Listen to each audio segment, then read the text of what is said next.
Christmas సందేశం గత నెల రోజుల నుంచి చాలా విస్తృతంగాను లేకపోతే అంగరంగ వైభోగాలుగా జరుగుతూనే ఉన్నాయి. నిజంగా చూస్తున్నప్పుడు చాలా సంతోషం అనిపించింది. అయితే ఈ సమయంలో క్రిస్మస్ అనగా దాని యొక్క విలువలు, దాని యొక్క విశేషత ఏంటనేది మనము ధ్యానించుకోవడానికి ప్రయత్నం చేద్దాం. లూకాసు సువార్త 2వ అధ్యాయం 13వ వచనంలో చక్కటి మాట రాయబడి ఉంటుంది.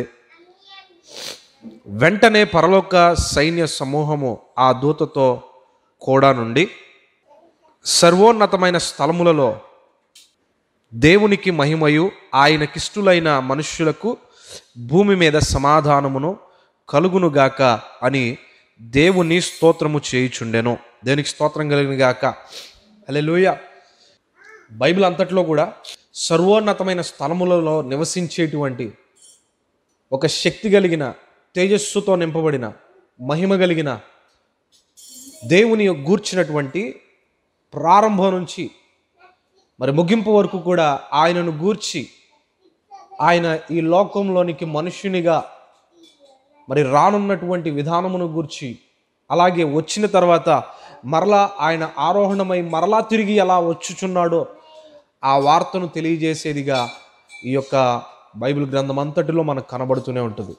నిజంగా ఎన్నో సంవత్సరాల నుంచి, ఎన్నో వందల ఏండ్ల నుంచి మరి దేవుని గూర్చినటువంటి యేసుక్రీస్తు ప్రభుల వారిని గూర్చినటువంటి ఒక శ్రేష్టమైనటువంటి వాగ్దానములతో కూడిన జననము ఒక్క యేసుక్రీస్తు ప్రభుల వారికి మాత్రమే ఉందన్న విషయంలో ఏమాత్రం అతిశయోక్తి లేదు. ఎంతోమంది ఈ లోకానికి వచ్చారు, ఎంతోమంది గనులుగాను ఖ్యాతి పొందుకున్న వారిగా కనబడ్డారు, కానీ నేడు వారు కనుమరుగైపోయారు. కానీ యేసుక్రీస్తు ప్రభుల వారు మాత్రం 2024 సంవత్సరములో నేటికి అవుతుంటే ప్రతి సంవత్సరము కూడా ఆయన ఖ్యాతిని గూర్చి ఇంకా విస్తృతంగా విజృంభిస్తుందే కానీ ఆయన ఖ్యాతి తగ్గిపోయిందన్నట్లుగా, ఆయనను మర్చిపోయినట్లుగా ఎక్కడా ఎన్నటికీ ఎప్పటికీ జరగదు. దేనికి స్తోత్రం కలుగును గాక. ఈ భూమి మీద మనుష్యుడు ఉన్నంతవరకు, ఈ భూమి మీద మనుష్యుడు మనుగడ కొనసాగిస్తున్నంత వరకు కూడా క్రీస్తును గూర్చిన వార్త విస్తరిస్తూనే ఉంటుంది. దేవునికి స్తోత్రం కలుగును గాక. హల్లెలూయా. నిజంగా అటువంటి మహా గొప్ప దేవుడు విడిచిపెట్టకూడని భాగ్యాన్ని విడిచిపెట్టి ఈ లోకంలోనికి ఎందుకు అడుగు పెట్టారంటారు? అక్కడుండి రూల్ చేయలేరా? ఆ ప్రదేశంలో ఉండి ఒక మాట సెలవిస్తే అవ్వదా? ప్రారంభంలోనే రాయబడి ఉంది, దేవుడు ఆదియందు భూమి ఆకాశములను కలుగు చేశానని చెప్పాడు కదా. మరి భూమి ఆకాశములు కలుగు చేసిన దేవుడు అక్కడే ఉండి రూల్ చేయకుండా ఇదే భూమి మీదకి వచ్చి మనుష్యుడిని కొరకు మరణించాల్సినంత అవసరం ఏంటి అనే సందేహాలు నేటికి అనేక మందికి ఉన్నాయి. నిజమే, ఆ సందేహం రావడంలో తప్పు లేదు. కానీ అయితే దేవుడు ప్రారంభంలో మనుష్యుడిని సృజించిన తర్వాత మనుష్యుడు కొంతవరకు సంతోషిస్తున్నాడు వాటిని చూసి. అయితే మనుష్యుడు ఏదైతే చేయకూడదని దేవుడు చెప్పాడో అదే మనుష్యుడు ఆజ్ఞాతిక్రమాన్ని మీరాడు. ఆజ్ఞాతిక్రమమే పాపమని స్పష్టంగా తెలియజేయబడుతుంది. ఈ లోకంలో ఆజ్ఞలు ఉన్నాయి. ఏంటో తెలుసా? దొంగతనం చేయకూడదు, హత్యలు చేయకూడదు, చేస్తే పలానా మరి దానికి శిక్షలు ఉంటాయి అని ఇహలోక చట్టాలు సూచిస్తుంటే పరలోక చట్టం మాత్రం ఒకటి సూచిస్తుంది. ఏంటో తెలుసా? దేవుని ఆజ్ఞను మీరితే ఖచ్చితముగా దాని యొక్క శిక్షను అనుభవించవలసి ఉంటుంది. కనుక మనుష్యుడు ప్రారంభంలో దేవుడు వారితో మాట్లాడేవారు. యేసుక్రీస్తు ప్రభు మరి తండ్రి అయిన దేవుడు, కుమారుడైన దేవుడు, పరిశుద్ధాత్మైన దేవుడు ఏకస్వరూపముగా ఏకముగా కూడి వారు పరమందు నివసిస్తూ ఉన్నప్పుడు వారందరూ కలిసి ఒక మనుష్యుడిని సృజించితే ఆ మనుష్యుడు ఏం చేశాడంట? దేవునికి ఇష్టడుగా ప్రారంభంలో ఉన్నప్పటికీ తరువాత కొన్ని నెలలకు లేకపోతే కొన్ని దినాలకు కొంత సమయానికి ఏమైపోయిందో తెలుసా? వీరు నియమించిన ఆజ్ఞ ఏదైతే ఉందో దానిని ఉల్లంఘించేశారో దానినే పాపం అని అంటారు. పాపం అంటే ఏంటండి, పాపం అంటే ఏంటండి అనేవాళ్ళు చాలామంది ఉన్నారు. దొంగతనం చేయడం పాపమా, మరి మరి రకరకాల చిన్న చిన్న కార్యక్రమాలు చేయడం పాపమేనంటారా అంటే కాదు. దేవుని ఆజ్ఞ మీరితే అది ఖచ్చితంగా దేవుడు పాపంగా దాన్ని ఎంచాడు. దేనికి స్తోత్రం కలుగును గాక. హల్లెలూయా. అదే పాపము. దేవుని ఆజ్ఞ, దేవుడు నియమించిన ఆ రూల్ని ఎవరైతే క్రాస్ చేస్తారో వారు పాపులుగా మార్చబడ్డారు.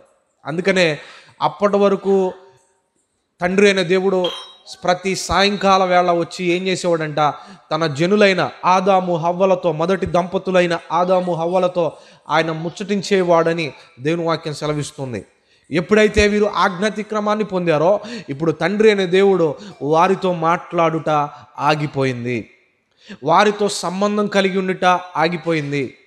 బహుశాపము ప్రారంభమైపోయింది. బహు విస్తారమైనటువంటి మరణం అనే మృతు శరీరము ఏర్పడిపోయింది. చూడండి ఎంత పెద్ద భయంకరమైనటువంటి శిక్ష కొని తెచ్చుకున్నాడో మనుష్యుడు. తండ్రి అనే దేవునితో సంబంధం పోయింది. జీవిస్తున్న ఈ లోకంలో ఇక లిమిటేషన్ ఏజ్ వచ్చేసింది. ఇక చిరకాలము బ్రతకవలసిన మనుష్యుడు ఈ లోకాన్ని అమాంతంగా ముగించి వెళ్ళవలసి వచ్చేసింది. తనతో పాటు ఈ శరీరం అంతటి, ఈ సృష్టి అంతటికి కూడా ఒక భయంకరమైనటువంటి మరణము అంతం అనేది తీసుకొని వచ్చేసింది. నిజంగా ఆ దినాన ఎప్పుడైతే ప్రారంభమైందో అందుకే మనుష్యుడు నేటికి పుడుతూనే ఉన్నారు, మరణిస్తూనే ఉన్నారు. రకరకాల రోగాలు, రకరకాల వ్యాధులు, రకరకాల అనేటువంటి ఆ ప్రకృతి వైపరీత్యాలు, యుద్ధాలు, లేకపోతే చూడండి మనుష్యునికి మధ్య వైరము ఈరోజు విచ్చలవిడిగా పెట్టరేగిపోతుంది. మనుష్యునిలో ఏమాత్రం కూడా సమాధానం లేనేలేదు. మనుషుల మధ్య సమాధానం లేదు కనుకే సమాధాన పరిచేవాడు ఇప్పుడు దూరం అయిపోయాడు తండ్రి అయిన దేవుడు. అందుకనే మనుష్యుడు నరకపాత్రునిగా మార్చబడిపోయాడు. అన్ని గ్రంథాలు సెలవిస్తున్నాయి ఏంటో తెలుసా? పాపం వలన నరకం అనేది నిశ్చయము అని, పాపమునకు జీతము నిత్య నరకాగ్ని అని. అలాగే బైబిల్ కూడా స్పష్టంగా తెలియజేస్తుంది, ప్రతి పాపి నరకములో నిలబడుట నిశ్చయము అని దేవుని వాక్యం సెలవిస్తోంది. చూడండి, అన్ని గ్రంథాల సారాంశము ఒకటే, నరకం అనేది ఒకటి ఉన్నది అని. కానీ బైబిల్ ప్రత్యేకంగా తెలియజేసేది ఏంటో తెలుసా? ఈ నరకములో నుంచి నీవు బయటపడాలి అని అంటే, ఈ భయంకరమైనటువంటి నరకం అనేటువంటి ఈ యొక్క స్థితిగతులలో ఆ నేలన, ఆ నరకం అనేటువంటి భూమిలో నువ్వు అడుగు పెట్టకూడదు అని యేసు క్రీస్తు ప్రభుల వారు, అనగా దేవుడైనటువంటి తండ్రి అయిన దేవునికి కుమారుడైనటువంటి యేసు క్రీస్తు ప్రభుల వారిని ఈ లోకంలోనికి పంపాలని ఆయన ఇష్టపడ్డాడు. ఎందుకో తెలుసా? యెషయా గ్రంథం 60వ అధ్యాయం చదువుదాం. చూడండి, చూడుము భూమిని చీకటి కమ్ముచున్నది, కటిక చీకటి జనములను కమ్ముచున్నది. చాలు చాలు చాలు. చూడండి, భూమి ఏం చేస్తుందంట? భూమి అంతటా కూడా ఏమైపోతుంది? చీకటి కమ్మేస్తుంది, చీకటి కమ్ముచున్నది. ఎందుకో తెలుసా? తండ్రి అయిన దేవునితో సంబంధాన్ని తెంచుకున్న మనుష్యుని మీద ఇప్పుడు ఏం కమ్మేస్తుందంట? చీకటి కమ్మేస్తుంది. మనుష్యుడు ఏమాత్రం కూడా వెలుగు సంబంధిగా లేకపోయాడు. ఈ చీకటి మనుష్యుని అమాంతంగా మృంగివేసి నరకంలో విసర్జించేటువంటిదిగా మార్చబడిపోయింది. మనుష్యుని మనుగడ అంతటిని కూడా మార్చివేసింది. మనుష్యుని పరిశుద్ధత, యథార్థత, భక్తి జీవితాన్ని, దేవుని యందు భయభక్తులు కలిగిన స్థితిగతులను ఈ చీకటి ఏం చేసిందంట? వారికి కనుమరుగు చేసేసింది.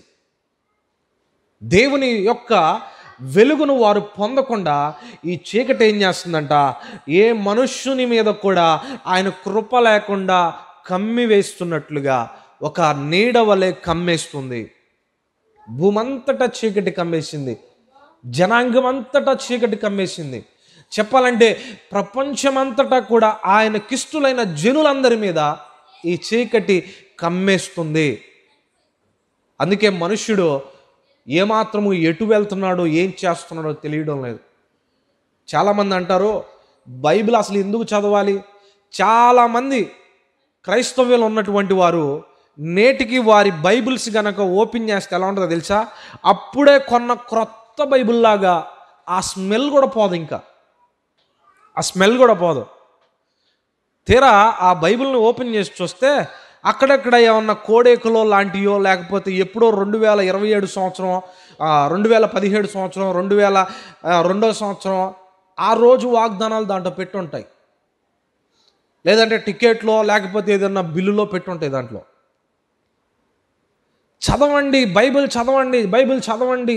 ప్రతి క్రైస్తవుడు అనునిత్యము ఆయన వాక్యము ద్వారా అంటుకట్టబడతాడు అని చెప్తే ఎవరు కూడా వింటారు, కానీ బైబిల్ను చదవడానికి ఇష్టపడరు. ఎందుకు బైబిల్ చదవాలండి అనంటే నేను ఒక 3 విషయాలు తెలియజేస్తా. బైబిల్ ఎందుకు చదవాలి అంటే, ఖచ్చితంగా నీవు ఎక్కడి నుంచి ఈ లోకంలోకి వచ్చావో అది తెలుసుకోవడానికి బైబిల్ను చదవాలి. మనుష్యుడు ఎక్కడి నుంచి ఈ లోకంకి వచ్చాడనే విషయాన్ని తెలుసుకోవాలి. నీవు మరణించేలోపు ఖచ్చితంగా ఆ విషయాన్ని నువ్వు తెలుసుకోవాలి. రెండవదిగా చూస్తే ఎందుకు ఇక్కడే ఉన్నావు అనే విషయాన్ని నువ్వు తెలుసుకోవడానికి బైబిల్ని చదవాలి. ఎందుకు ఈ లోకంలో బ్రతుకుచున్నావు, ఎందుకు ఇక్కడ నీ మనుగడ కొనసాగించబడుతుంది కొంతకాలం అనే విషయాన్ని తెలుసుకోవడానికి బైబిల్ని చదవాలి. మూడవదిగా ఇక్కడ కండ్లు మోస్తే ఎక్కడికి వెళ్తావో అది తెలుసుకోవడానికి బైబిల్ ధ్యానించాలి.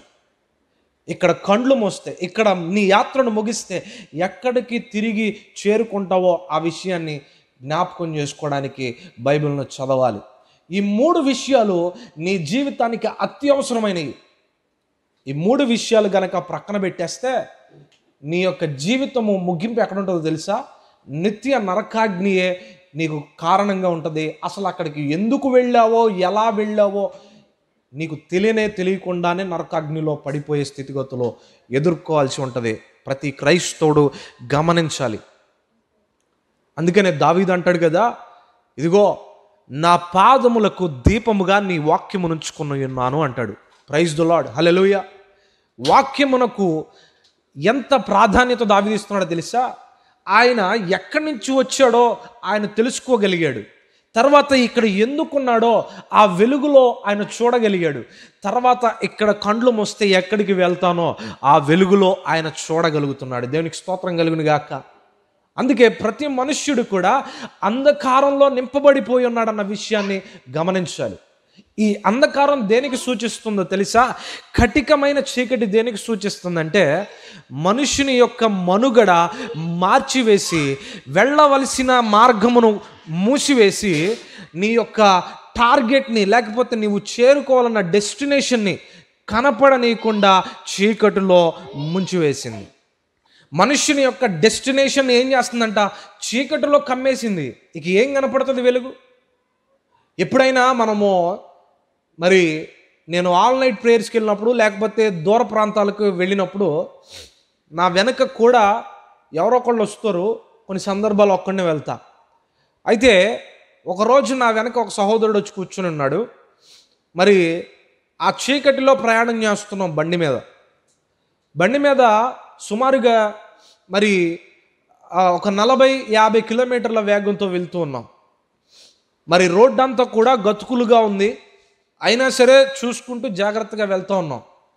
ఎప్పుడైతే వెళ్తూ ఉండగా అకస్మాత్తుగా స్విచ్ కంట్రోల్ ఏమైందంటే ఆన్కి ఆఫ్కి మధ్యలో ఆగిపోయి స్ట్రక్ అయిపోయింది. లైట్ డిప్ మనం కొట్టినప్పుడు లైట్ ఫోకస్ ఎక్కువగా పడుతుంది. ఏం వెహికల్స్ వస్తున్నాయో, ఏమి ఎదురు గుంటలు ఉన్నాయో దూరంగా లాంగ్ డిస్టెన్స్ కనబడుతుంది.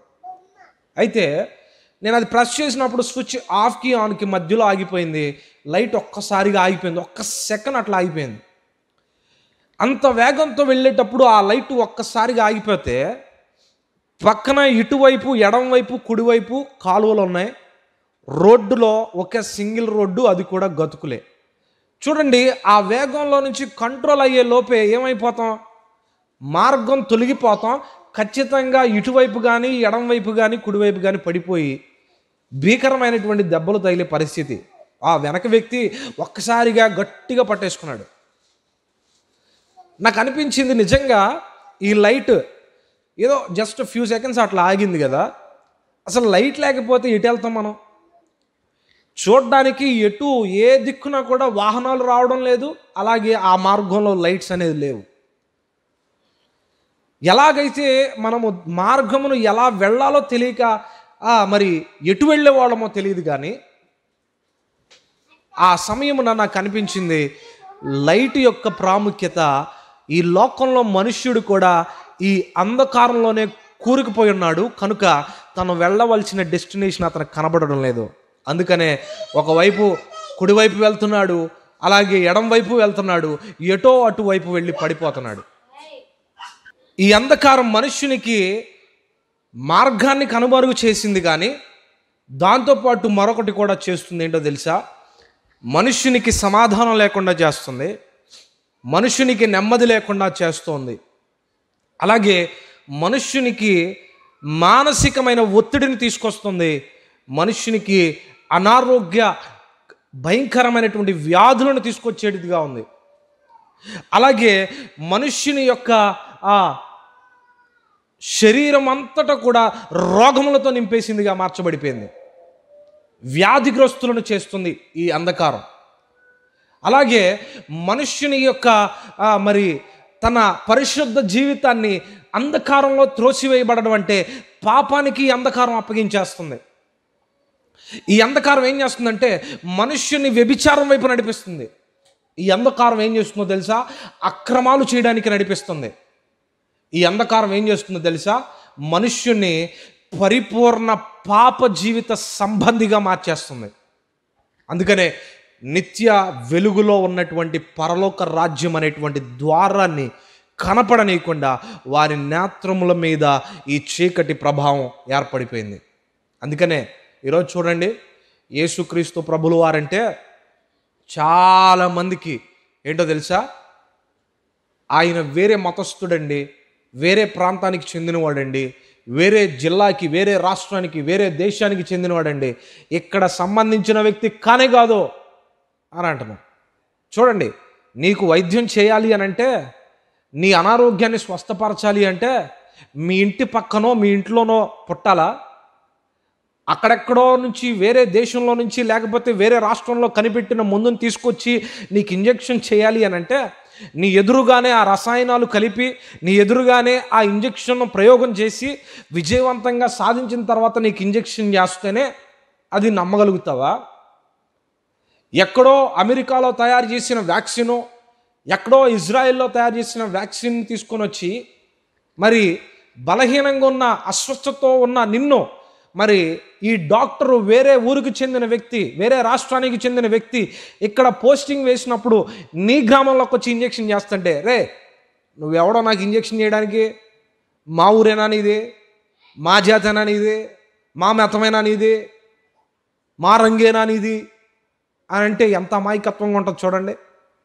ఈరోజు జనులు కూడా లోకమును రక్షించే యేసుక్రీస్తు ప్రభుల వారు ప్రపంచ నడిబొడ్డులో జన్మించాడు, అందుకే ఆయన ప్రపంచ నలుమూలలో కూడా ఆయన రక్షణను అందించడానికి, సర్వజనులకు ఒక సువర్తమానం అందించడానికి విడిపోయిన తండ్రి నుంచి లేకపోతే పరలోకము నుంచి నీకు ఆయనకు మధ్య సంబంధం తెగిపోయిందే, ఆ సంబంధాన్ని తిరిగి కలపడానికి ఎక్కడో ఇజ్రాయేలు దేశమునందో బెత్లెహేము పట్టణమందో ఆయన జన్మిస్తే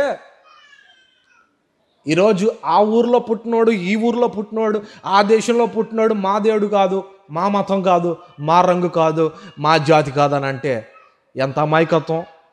ఈరోజు అనేక జనులు అలాగే ఉంటున్నారు. ఎందుకో తెలుసా? వారి మీద చీకటి సంచారము చేస్తూ ఉంది. గాస్పల్ దేవుణ్ణి ఎన్నటికీ కూడా వారు గమనించలేకపోతున్నారు, దేవుణ్ణి ఎన్నటికీ కూడా వారు అంగీకరించేటువంటి స్థితిలో లేరు. ఇంకా చెప్పాలి అని అంటే ఒక బ్యాచ్ ఎలాగుంటే మరో బ్యాచ్ ఎలా ఉంటుందో తెలుసా? వారిని సరిచేయడానికి వ్యభిచరించకూడదని చెబితే మేము వ్యభిచరించడానికి మేము ఇష్టపడుతున్నాం కాబట్టి మీరు అలా చెప్పొద్దు, మీరు అలా చెప్తే మీ దేవుని యొద్దకు మేము రాము అనేవాళ్ళు ఉంటారు. దొంగిలించకూడదు, నరహత్య చేయకూడదు, వారి యొక్క ధనమును దోచుకోకూడదు, పరిశుద్ధమైన జీవితం ఉండాలి, శ్రేష్టమైన జీవితాన్ని జీవించాలని చెప్తుంటే ఇవన్నీ విడిచిపెట్టడం ఇష్టం లేదు కాబట్టి, వారికి ఇష్టం కాదు కాబట్టి అందుకనే యేసుక్రీస్తు ప్రభు వారి యొద్దకు రారు.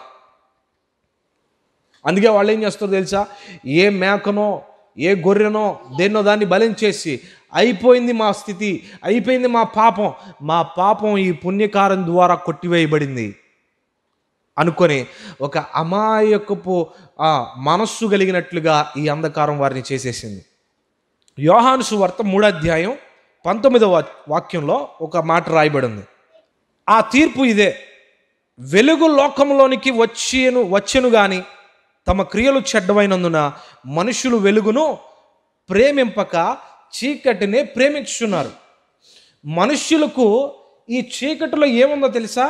ఈ చీకటిలో వారి పాపమును చేయడానికి అవకాశం ఉంది. మనుషులు ఈ చీకటిలో ఏం చేయగలుగుతారో తెలుసా? అక్రమాలు చేయడానికి అవకాశం ఉంది.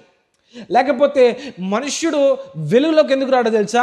ఈ చీకటి వారి అక్రమ సంబంధాలకు చాలా కంఫర్ట్గా ఉంది, అందుకనే వెలుగులోకి రారు. ఈ మధ్యకాలంలో గడిచిన 15 రోజులు లేకపోతే నేటికి 20 రోజులు కావచ్చు.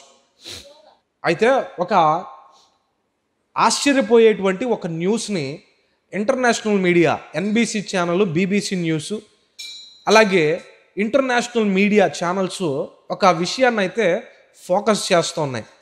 ఏంటో తెలుసా? అమెరికా దేశంలో కొన్ని పట్టణాలు ఉన్నాయి. ఆ పట్టణాల్లో ప్రాముఖ్యంగా లాస్ వేగాస్ అనేటువంటి స్టేట్లో అక్కడ కొన్ని పట్టణాలు ఉన్నాయి. ఆ పట్టణాల పేరేంటో తెలుసా? Sin cities. అంటే తెలుగులో చెప్పాలి అని అంటే పాపపు వీధులు అని అర్థం. దాన్ని చక్కగా ఇంగ్లీష్లో సిన్ సిటీ అని పేరు పెట్టారు. ఆ సిన్ సిటీస్లో ఏం జరుగుతుందో తెలుసా? పగలంతా కూడా అది క్యాజువల్గానే ఉంటుంది. ఎప్పుడైతే రాత్రి ప్రారంభం అవుతుందో అప్పుడు నుంచి రకరకాల లైట్లు వెలిగిస్తూ ఉంటాయి. రకరకాల లైట్లు, మరి వ్యభిచారముకు సంబంధమైనటువంటి వారు, అశ్లీలతతో కూడినటువంటి వారు, తర్వాత డ్రగ్స్, మత్తు పదార్థాలు కావాలనుకున్నటువంటి వారు మరి ఆ సిటీస్లోకి వచ్చి, ఆ వీధుల్లోకి వచ్చి వారు చేయాలనుకున్న అక్రమమైన పనులన్నీ చేస్తారు. ఎలా అంటే భార్యాభర్తలు వారి ముఖాలను చూసుకొని భార్య ముఖము భర్త, భర్త ముఖం భార్య, వీళ్ళు చూసి బోర్ కొట్టి సిన్ సిటీకి వెళ్ళి ఎంజాయ్ చేద్దాం. అక్కడ ఏం జరుగుతుందో తెలుసా? ఆ సిటీలోకి వెళ్ళిన తర్వాత భార్య భర్తలు ఏం చేస్తారో ఈ ఆలోచన కలిగిన వాళ్ళు ఒకళ్ళు కుడివైపు, రెండో వాళ్ళు ఎడం వైపుకు వెళ్ళిపోయినట్లుగా, ఇదిగో ఈ నైట్ 12 అవర్స్ కదా, ఈ 12 అవర్స్ మనం రాత్రంతా కూడా నీకు ఇష్టం వచ్చింది నువ్వు చేయి, నాకు ఇష్టం వచ్చింది నేను చేస్తా, ఇష్టం వచ్చిన వ్యక్తితో నీ వెళ్ళు, నేను నిన్నేం అడగను అని భర్త, ఇష్టం వచ్చిన భార్యతో నువ్వు వెళ్ళు, నీ ఇష్టం వచ్చింది చేయి, కానీ నేనేం అడగను. కానీ ఉదయాన్నే లేచి మరలా మనం మన పనులన్నీ ముగించుకొని చేయాల్సిందంతా చేసిన తర్వాత మరలా ఇదిగో ఇదే ప్రాంతానికి వద్దాం అని ఫోన్ చేసుకొని వచ్చి వాళ్ళు ఏం చేయాలనుకున్నారో అది చేసేసి మరలా అదే వాహనంలో తిరిగి వెళ్ళిపోతారు. చూడండి, ఇలాంటి భయంకరమైనటువంటి ప్రాంతాలు సిన్ సిటీస్. ఆ ప్రాంతంలో ఎంత భయంకరమైనటువంటి కార్యాలు జరుగుతాయి. అయితే అంత వ్యభిచారముతో కూడినటువంటి, ఈ మత్తు పదార్థాలతో కూడినటువంటి, ఈ భయంకరమైనటువంటి పాపముతో నింపబడినటువంటి ఆ పట్టణాల, ఆ దేశంలో, ఆ ప్రాంతంలో నుంచి ఒక వార్త వినబడుతుంది. ఏంటో తెలుసా? ఒక్కసారిగా ఆ ప్రాంతంలో పుస్తకాల కొనుగోలులు ఎక్కువైనాయి అని ఒక వార్త వచ్చింది. పుస్తకాల కొనుగోలులు ఎక్కువైనాయి, ఏంటో అర్థం కావట్లేదు అన్నారు. అయితే అకస్మాత్తుగా ఒక పరిణామం ఏర్పడింది. ఏంటో తెలుసా? ఉన్నపాటుగా 1% ఉన్న ఆ బుక్స్ సెల్లింగ్స్లో 22% విత్ ఇన్ 15 డేస్లో విజృంభించిందంట. దేనికి స్తోత్రం కలిగింది కాక. ఏంటండి ఆ సేల్స్ ఏంటండి అని అంటే, ఒక్కసారిగా జనులందరూ కూడా ఆ 1% ఉన్న బైబిల్ రీడింగ్, 1% ఉన్న బైబిల్ సెల్లింగ్ ఇప్పుడు 22% అకస్మాత్తుగా పెరిగిపోయింది. Just only 15 days. ఒక్క 15 డేస్లో ఇంత విస్తృతంగా విజృంభించబడింది. ఎందుకు సడన్గా? మరి బైబిల్స్ ఇలా సెల్లింగ్ అవుతున్నాయో అర్థం కాలేదు. ఏమండి, అక్కడంతా కూడా సిన్ సిటీస్ అంటే ప్రజలందరూ అలాగే ఉంటారు. పాపపు ఆలోచనలు, మత్తుకు బానిసలైన వారు, డ్రగ్ మాఫియా చేస్తున్నవారు, నరహత్యలు చేస్తున్నవారు, వారంతా కూడా ఎక్కడుంటారంటే ఈ స్విమ్ సిటీస్లోనే ఉంటారు. కానీ అలాంటి ప్రాంతాల్లో ఒక అద్భుతమైనటువంటి మార్పు ఏంటో తెలుసా? అకస్మాత్తుగా బైబిల్ సెల్లింగ్స్ పెరిగిపోయినాయి ఏంటి అని మీడియా ఛానల్స్ వాళ్ళందరూ కూడా ఆశ్చర్యపోతూ ఉన్నారు. ఒక పాస్టర్ గారిని అడుగుతున్నారు, ఏంటండి మాకేం అర్థం కావట్లేదు, ఈ ప్లేసుల్లో ఇలాంటి స్థితుల్లో బైబిల్ రేటింగ్స్ ఏంటండి ఎంత సెల్లింగ్ ఫాస్ట్గా పెరిగిపోతుంది ఏంటండి అని అడిగితే, అప్పుడు జనులు ఎందుకు కొంటున్నారని ఒక సేవకుడిని అంటే ఒక పాస్టర్ గారు అంటున్నారు, ఏంటో తెలుసా, జనులు మొన్నటి వరకు మేము చీకటిలో ఉన్నామని గ్రహించారు, ఇప్పుడు వెలుగు సంబంధమైన ఆ వెలుగులోనికి నడిపించబడాలని బైబిల్స్ కొంటున్నారన్నాడు. దేనికి స్తోత్రం కలుగును గాక. హల్లెలూయా, హల్లెలూయా. జనులందరూ ఈ సిన్ సిటీస్ అన్నీ రాత్రి వేళ ప్రభావితమయ్యే ఈ సిటీస్ అన్నీ కూడా ఇప్పుడు రాత్రి వేళ అత్యంత స్వల్పమైన జనులతో ఇప్పుడు ఆ చీకటి ప్రాంగణం ఉంటే దానిలో తిరిగి చీకటిలో మునిగిపోయిన ఈ జనులో ఈ పరిశుద్ధమైన గ్రంథాన్ని పట్టుకోవడానికి వెలుగు సంబంధులుగా మార్చబడడానికి ప్రయత్నాలు చేస్తున్నారండి అని అన్నారు. దేనికి స్తోత్రం కలుగును గాక. ఈ బైబిల్ గ్రంథము ఏంటో తెలుసా, మన పాదములకు దీపముగా ఉన్నది. ఈ దీపము ఎటు తీసుకువెళ్తుందో తెలుసా? సత్యమైన మార్గంలోనికి తీసుకువెళ్తుంది. ఈ దీపం ఎటు తీసుకువెళ్తుందో తెలుసా? ఈ వెలుగు ఎటు తీసుకెళ్తుందో తెలుసా? చీకటిలో ఉన్న నిన్ను వెలుగు సంబంధిగా మారుస్తుంది. దేవునికి స్తోత్రం కలుగునుగా. హల్లెలూయా. ఈ వెలుగు పరలోకమునకు మార్గంగా చూపిస్తుంది. అందుకే లోకమంతా చీకటి కమ్మేసింది. అందుకనే యేసుక్రీస్తు ప్రభుల వారు ఈ చీకటిలో అడుగు పెట్టగా ఇప్పుడు చీకటిలో ఉన్న జనులు వెలుగును చూస్తున్నారు. దేవునికి స్తోత్రం కలుగును గాక. హల్లెలూయా.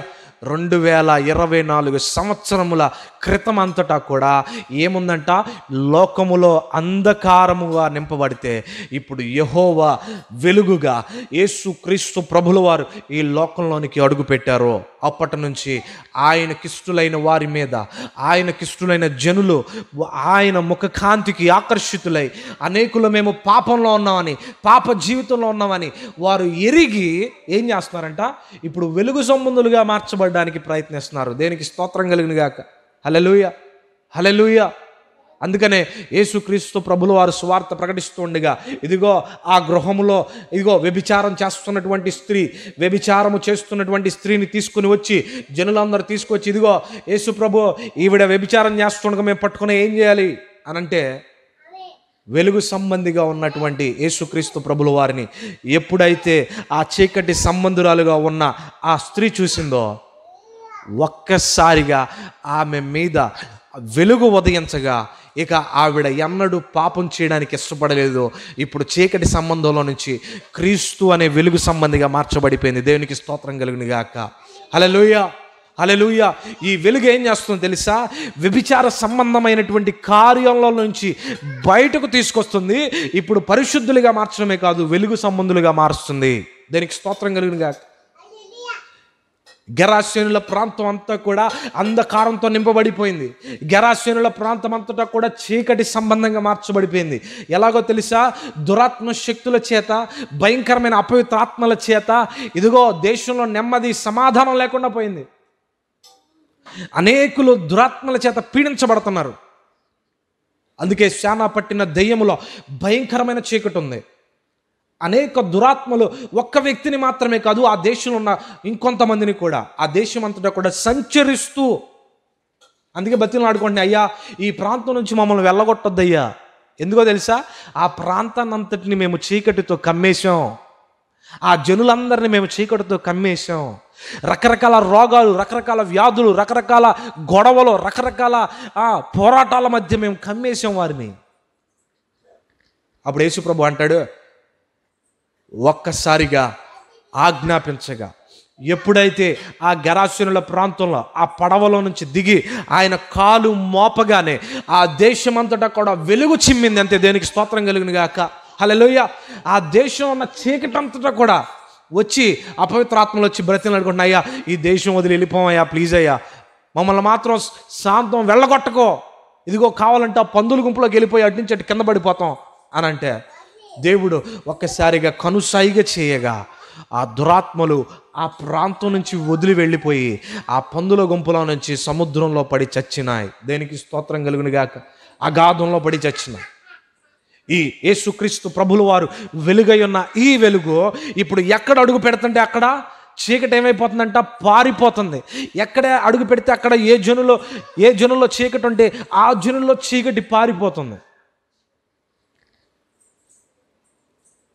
భయంకరమైన కుష్టి వ్యాధి, భయంకరమైనటువంటి ఆ ప్యారలైజ్డ్ అయిపోయినటువంటి వారిని, 40 సంవత్సరాల నుంచి చీకటిలో కప్పిపెట్టిన ఆ చచ్చుబడిపోయిన కాళ్ళ వంటి వాడిని,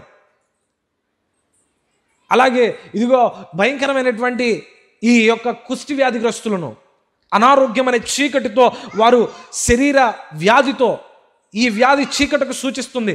ఈ స్వస్థత కొరకు ఎదురు చూస్తూ ఉండగా ఎవరు స్వస్థపరిచేవారు లేకపోగా ఎప్పుడైతే యేసుక్రీస్తు ప్రభులు వారు వారి మధ్యలో అడుగు పెట్టారో ఇదిగో ఆయన హస్తము స్పర్శించగా వెలుగుతో నింపబడి చక్కటి స్వస్థతను పొందుకున్నారు. దేవునికి స్తోత్రం కలిగిన గాక.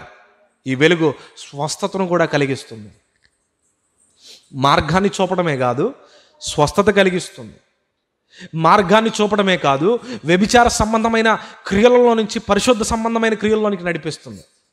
మార్గాన్ని చూపడమే కాదు, దురాత్మ సమూహాల చేత పీడించబడుతున్న వారిని విడిపించి వారి చీకటిని తొలగించి మరలా ఏం చేస్తుందంట, స్వస్థపరిచి పరిశుద్ధులుగాను ఇప్పుడు చక్కటి వ్యక్తిత్వం కలిగిన, నీతి న్యాయములు కలిగిన మనుష్యులుగా తీర్చిదిద్దుతుంది.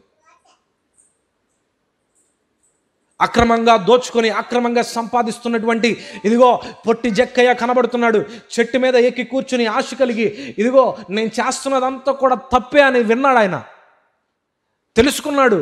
యేసుక్రీస్తు ప్రభుల వారి యొక్క విశేషమైన గుణలక్షణాలు ఆయన తెలుసుకొని ఎప్పుడైనా ఆయన చూడాలనుకునే మనసు ఉంది, కానీ ఈ పాపాన్ని విడిచిపెట్టలేకపోయాడు.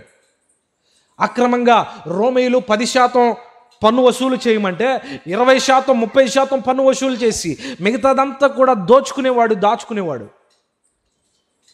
అనేకుల దగ్గర, చిన్న వ్యాపారస్తుల దగ్గర, చిన్న వారి యొద్ద అధికమైనటువంటి ధనాన్ని వసూలు చేసి అక్రమంగా సంపాదించి అడ్డదారుల్లో సంపాదించిన స్థితి కలిగినోడు ఈ జక్కయ్య. యేసుక్రీస్తు బోధలను వింటూ ఉన్నాడు. అప్పటికి ఇదిగో నేరుగా ఆయన ఎప్పుడు చూడలేదు, కానీ ఎప్పుడైనా ఒకసారి చూడాలి, ఈ పాపాన్ని ఎప్పుడైనా ఒకసారి విడిచిపెట్టాలి అనుకుంటున్నాడు. కానీ తన వల్ల కావట్లేదు. అందుకనే యేసుక్రీస్తు ప్రభుల వారు ఆ మార్గం గుండా వెళ్తుండగా ఒకవైపు ఇదిగో పరిశుద్ధుడిగా మార్చబడాలని, ఆయన్ను చూడాలని, ఆయన వెలుగు వైపు చూడాలని ఆశ కలిగిన ఈ జక్కయ్య చెట్టెక్కి కూర్చున్నప్పుడు జక్కయ్య మాట ఎప్పుడూ ఆయన వినలేదు. జక్కయ్యను గూర్చినటువంటి వార్త ఎప్పుడూ ప్రభు యొద్దకు రాలేదు. అయితే యేసుక్రీస్తు ప్రభుల వారు మాత్రం నువ్వు పాపం చేస్తున్నావు కదా అని అడగలేదు.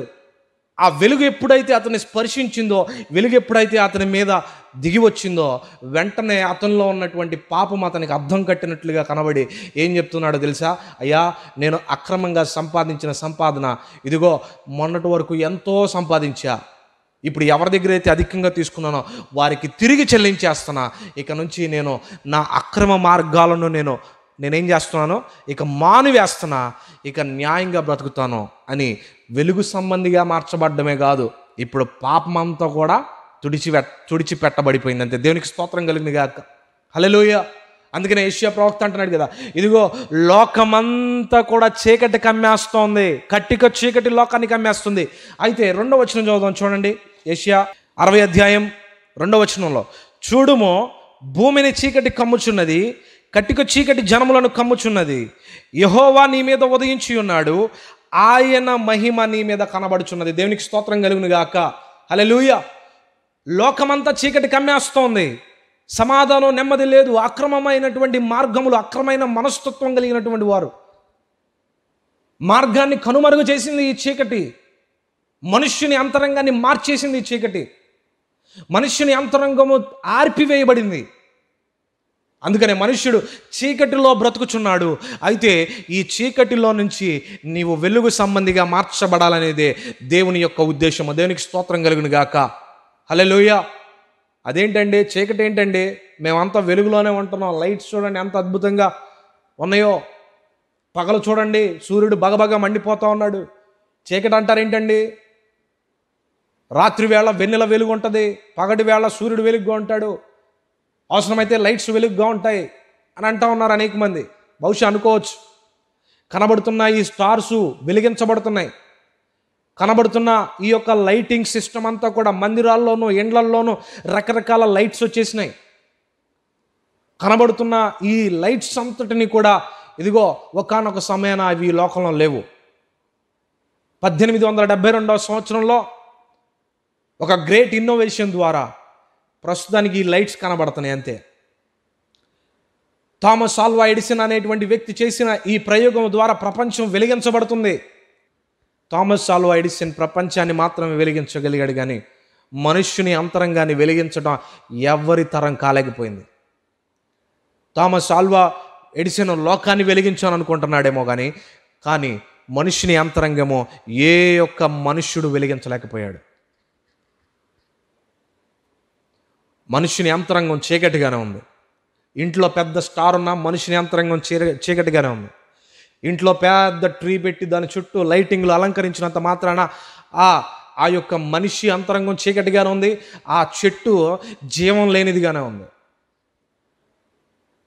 ఈ చెట్టు అలాగే ఆ నక్షత్రము వెలుగు, అలాగే ఈ చెట్టు దేన్ని సూచిస్తుందో తెలుసా? వెలుగు స్టార్ మాత్రమే కాదు, యేసుక్రీస్తు ప్రభుల వారిని చూపించడానికి వచ్చిన స్టార్ను బట్టి పెట్టామని చెప్తారు, కానీ ఆ వెలుగు దేన్ని సూచిస్తుందో తెలుసా? నీ అంతరంగం వెలిగించబడాలని సూచిస్తూ ఉంది. అలాగే కనబడుతున్న ఈ యొక్క ఏదైతే చెట్టు ఉందో ఆ చెట్టు దేనికి సూచిస్తుందో తెలుసా? ఈ అంతరంగంలో ఉన్నటువంటి నీకు ఎండిపోయిన మోడు అయిపోయిన ఎండిపోయిన విరిగి కొట్టబడుతున్న రాలిపోయినటువంటి ఈ మొక్క వంటి నీ బ్రతుకు మరల అగ్నిలో వేయబడకుండా జీవఫల వృక్షాలను తినాలని ఈ యొక్క క్రిస్మస్ ట్రీ నీకు చూపిస్తోంది. అలంకరించేసుకుంటే అయిపోయింది, చక్కగా భోజనాలు పెట్టుకుంటే అయిపోయింది, కుటుంబాలతో బంధువులందరినీ పిలిపించుకొని పండగ వాతావరణం నెలకొల్పబడి తినేసి తాగేసి వెళ్ళిపోతే ఆ 25, 26వ తారీఖు కల్లా అయిపోయినాయి పండుగలో. మరలా జనవరి. ఇది కాదు క్రిస్మస్ యొక్క సందేశం.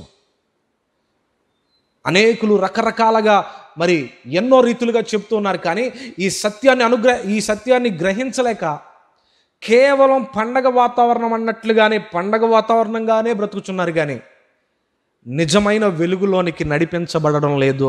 అదే దేవుడు నేటికి చింతిస్తూనే ఉన్నాడు. మీరు పెట్టే స్టార్స్ వల్ల, మీరు పెట్టే ట్రీస్ వల్ల, మీరు చేసే అంగరంగ వైభోగ డ్యాన్సుల వల్ల, కొరియోగ్రఫీ వల్ల దేవుడు సంతోషించడు, కానీ నీ అంతరంగం వెలిగించబడితే సంతోషిస్తాడు. దేనికి స్తోత్రం కలిగిన గాక. దేవుడు బాధపడుతున్నాడు పైనుంచి. ఏంటో తెలుసా?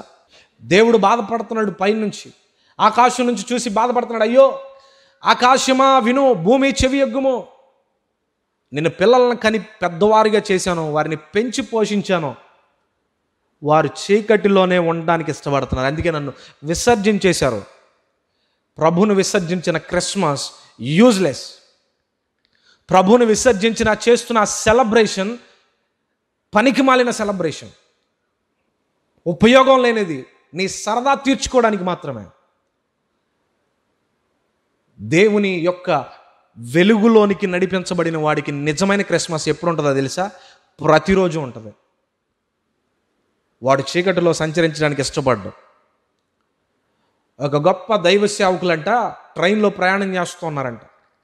ట్రైన్లో ప్రయాణం చేస్తూ ఉన్నప్పుడు ఎదురుగా కార్డ్స్ అంటే పేకాట ఆడేవాళ్ళు కూర్చొని ప్రయాణం జరుగుతుందిగా, ఏమంటే మీరు కూడా మొక్కేసుకోండి అని అన్నారంట. ఆ పాస్టర్ గారు అన్నారంట అప్పుడు, ఏమండి ఈ చేతులు నాయి కాదండి, నా చేతులు నా ఎప్పుడో పోయినాయి, ఇక్కడ కనబడుతున్న ఈ 2 చేతులు నాయి కాదండి అన్నారంట.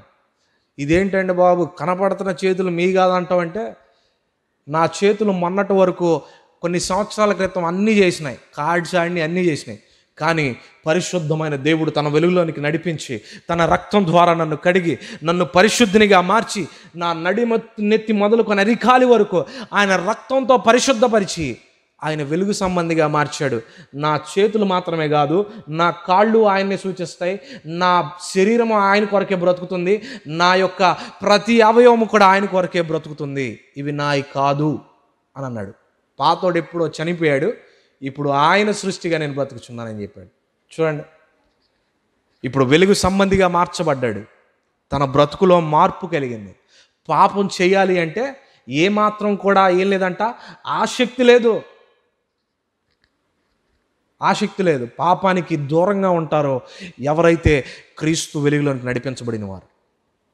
పై అంగురంగ వైభోగాలకు ఆసక్తి చూపరేమో కానీ ఖచ్చితంగా దేవుని కొరకు ఆసక్తి కలిగి తమ పరిశుద్ధమైన జీవితాన్ని కాపాడుకోవడానికి మాత్రం అత్యాసక్తులై వారి జీవితాన్ని ఇదిగో వెలుగులోనికి నడిపించుకోవడానికి ఆశపడతారు. ఆ వెలుగైన పరలోక రాజ్యంలోనికి చేర్చబడడానికి ఆశపడతారు.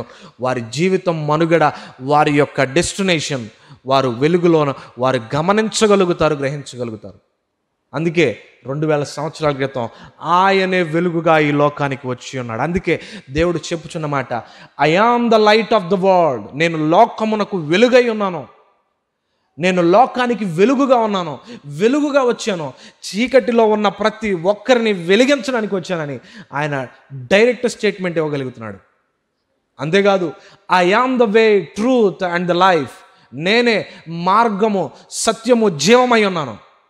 నా ద్వారా తప్ప ఆ వెలుగులోనికి ఎవడో రాలేడు. నేనే ఆ మార్గాన్ని చూపడానికి, నేనే వెలుగుగా మీకు మీ త్రోవలకు వెలుగుగా వచ్చి ఉన్నాను. అందుకే యేసుక్రీస్తు ప్రభువాని గురించి తండ్రి అయిన దేవుని యొక్క వాగ్దానం ఏంటో తెలుసా? యోహాను రాసిన పత్రిక 3:16 దేవుడు లోకమును ఎంతో ప్రేమించెను, కాగా తన అద్వితీయమైన కుమారుని యందు ఎవడైతే నిజముగా విశ్వాసం ఉంచుతాడో, విశ్వసించిన వాడు నశింపక నిత్య జీవం పొందుకుంటాడని దేవుని వాక్యం సెలవిస్తోంది. అప్పుడు ఆది కాండములో తెగిపోయిన తండ్రితో మనుష్యునికి తెగిపోయిన బంధమును నూతన నిబంధనలో యేసుక్రీస్తు ప్రభులు వారు తీసుకొచ్చి ఏం చేశాడంట? మార్గాన్ని సిద్ధపరిచి ఆ బంధాన్ని కలిపేశాడంతే. దేవునికి స్తోత్రం కలుగునుగాక. హల్లెలూయా. పరలోకమునకు మనిషికి తెగిపోయిన ఈ బంధం ఏదైతే ఉందో మరలా తీసుకొచ్చి ఇలా కలిపాడు. ఇప్పుడు ప్రతి మనుష్యుడు పరలోకానికి వెళ్ళడానికి మార్గం అనేది ఒకటి ఏర్పరిచాడు. దేనికి స్తోత్రం కలుగునుగాక. That is the real meaning of Christmas. అదే నిజమైనటువంటి క్రిస్మస్ యొక్క మీనింగ్. చెట్టు కాదు, లైటింగ్ కాదు, దేవుని యొక్క సందేశం ఇది మాత్రమే సూచిస్తుంది. కానీ రకరకాల కాస్ట్యూమ్స్ ధరించి ఊరంతా తిరిగి అర్ధరాత్రుల్లో ఊర్లో వారిని లేపి మరి బ్యాండ్లు వేస్తూ మ్యూజిక్ని ప్లే చేసుకుంటూ మధ్యలో సినిమా పాటలు, మధ్యలో దేవుడి పాటలు మిక్స్ చేసుకుంటూ ఇలాగా ఊరంతా తిరిగి చెప్తారే, వారిని బట్టి దేవుడు అన్నటికీ ఇష్టపడడు. వారికి ఇష్టడైన జనుల మీద సమాధానం కలుగుతుంది, కానీ వారికి సమాధానమే ఉండదు. ఎందుకో తెలుసా? దేవుడు చెప్పింది ఒకటి, చేస్తుంది ఒకటి. అందుకే దేవుడు వీరందరినీ కూడా దేవుడు ఏం చేస్తున్నాడంట? నిజమైన వెలుగు అనేది ఒకటి ఉందని నాలాంటి అనేక సేవకులు లాంటి వారి ద్వారా ఈ సత్యాన్ని తెలియజేస్తున్నాడు. అయినప్పటికీ కూడా గ్రహించిన తరం ఒకటి ఉంది. అలాంటి వాళ్ళు ఉంటారు. దేవుని వాక్యం సెలవిస్తుంది, ఎన్ని మార్లు గద్దించినా లోబడిన తరం అనేక తరాలను చూడాల్సి వస్తుంది. వారి భవిష్యత్తు ఏంటో మనం చెప్పనవసరం లేదు. కానీ ఈ క్రిస్మస్ దినాన ఆయన అంతరంగాన్ని వెలిగించడానికి వచ్చాడు. ఆయన అంతరంగాన్ని చీకటిలో ఉన్న నిన్ను వెలిగించడానికి, మార్గము ఎటో తెలియక ఎందుకు వచ్చావో, ఎందుకు జీవిస్తున్నావో, ఎందుకు వెళ్ళాలో తెలియజేయడానికి ఆయన ఈ లోకానికి వచ్చాడు. అలాగే ఈ చీకటిలో కూరుకుపోయి సమాధానం లేక సమస్యలతో, రకరకాల శోధనల చేత, దురాత్మ శక్తుల చేత, వ్యాధుల చేత, బలహీనతల చేత పీడించబడుతున్న నీకు ఈ వెలుగులో స్వస్థతనివ్వడానికి వచ్చాడు. అందుకనే లోకమంతా చీకటి కమ్మేస్తుంది, కానీ యెహోవా మహిమ మాత్రం మీ మీద ఉదయిస్తుంది. అందుకే అక్కడ రాయబడిన మాట లూకాసు సువార్త 2:13 వెంటనే పరలోక సైన్య సమూహము ఆ దూతతో కూడా నుండి సర్వోన్నతమైన స్థలములలో దేవునికి మహిమయు ఆయన కిష్టులైన మనుష్యులకు భూమి మీద సమాధానం కలుగునుగాక అని దేవుణ్ణి స్తోత్రము చేయుచుండెను. దేనికి స్తోత్రం కలుగునుగాక. ఆయన కిష్టులైన జనుల మీద ఆయన సమాధానం దిగి వస్తుంది. ఆ సమాధానం వెలుగై ఉంది, ఆ సమాధానం స్వస్థత అయి ఉంది, ఆ సమాధానం నీ గమ్యాన్ని తెలియజేసేదై ఉంది, ఆ సమాధానం నీ మార్గాన్ని సిద్ధపరిచేదై ఉంది, ఆ సమాధానం అంధకారంలో నుంచి వెలుగుగా తీసుకొచ్చేదై ఉంది. దేవునికి స్తోత్రం కలుగును గాక. ఈ మధ్యాహ్న సమయంలో దేవుడు మనతో మాట్లాడిన ఈ వెలుగును గూర్చినటువంటి విశేషమైన వర్తమానం మన వెనికిడిలో దీవించి ఆశీర్వదించబడును గాక. కళ్ళు మూసుకురండి, ప్రార్థన చేద్దాం. పరిశుద్ధుడా, మహోన్నతుడా, మీ ఘనమైన శ్రేష్టమైన నామానికి వందనాలు. నిజంగా ప్రభువా, జనులందరికీ కలగబోవు శుభవార్త, ఆయనకిష్టులైనటువంటి వారి మీద గొప్ప సమాధానము ఈ లోకంలోనికి క్రీస్తు అయిన ప్రభుల వారి ద్వారా మీరు అనుగ్రహించి ఉన్నారు. అందుని బట్టి వందనాలు ప్రభువా. నిజంగా ఈ లోకంలో జరుగుతున్న క్రిస్మస్ వేడుకలను బట్టి నైనా మీరు సంతోషించడం లేదు, కానీ అంతరంగంలో కలుగుచున్న ఆ వెలుగుకి ఎవడైతే లోబడతాడో, ఆ వెలుగులో ఎవడైతే అడుగు పెడతాడో దానిని బట్టి మాత్రమే మీరు సంతోషిస్తున్నారని మీ శ్రేష్టమైన వాక్యం ద్వారా మాతో మాట్లాడిన విధానం బట్టి వందనాలు. వెత్తబడిన ఈ వాక్యం నీ బిడ్డల జీవితంలో ఫలభరితంగా మార్చండి అయా. ఈ వాక్యానుసారమైన జీవితాన్ని మాకు దయచేయండి అయా. ఈ వాక్యము వినిన వాక్యాన్ని అపవాది దొంగిలించుకున్నట్లుగా అయా, ఈ వాక్యము విత్తబడిన శ్రేష్టమైన భూమి మీద పడిన విత్తనాల వలె 30 దంతులుగాను 60 దంతులుగా 100 దంతులుగా ఫలభరితంగా మార్చాం. ఈ లైవ్లో ఎంతమంది అయితే ఆలకించారో అయా, వారి మీద కూడా సమాధానం దిగివచ్చునుగాక, వారి కుటుంబాల మీదకి సమాధానం దిగివచ్చునుగాక, వారి గృహాల్లో ఉన్న చీకటి పారద్రోలునుగాక. కూడి ఉన్న సంఘ బిడ్డల మీద ఈ వర్తమానం ఎంతమంది అయితే ఆలకించి ఉన్నారు, ప్రతి ఒక్కరి మీద మీ వెలుగును క్రమరించి మీ ఆత్మచేత నింపి నడిపించమని యేసుక్రీస్తు ప్రశస్తమైన శ్రేష్టమైన నామమున ప్రార్థించి అడిగి పొందుకొని మీ చేతులకు అప్పగిస్తున్నాం తండ్రి. ఆమేన్.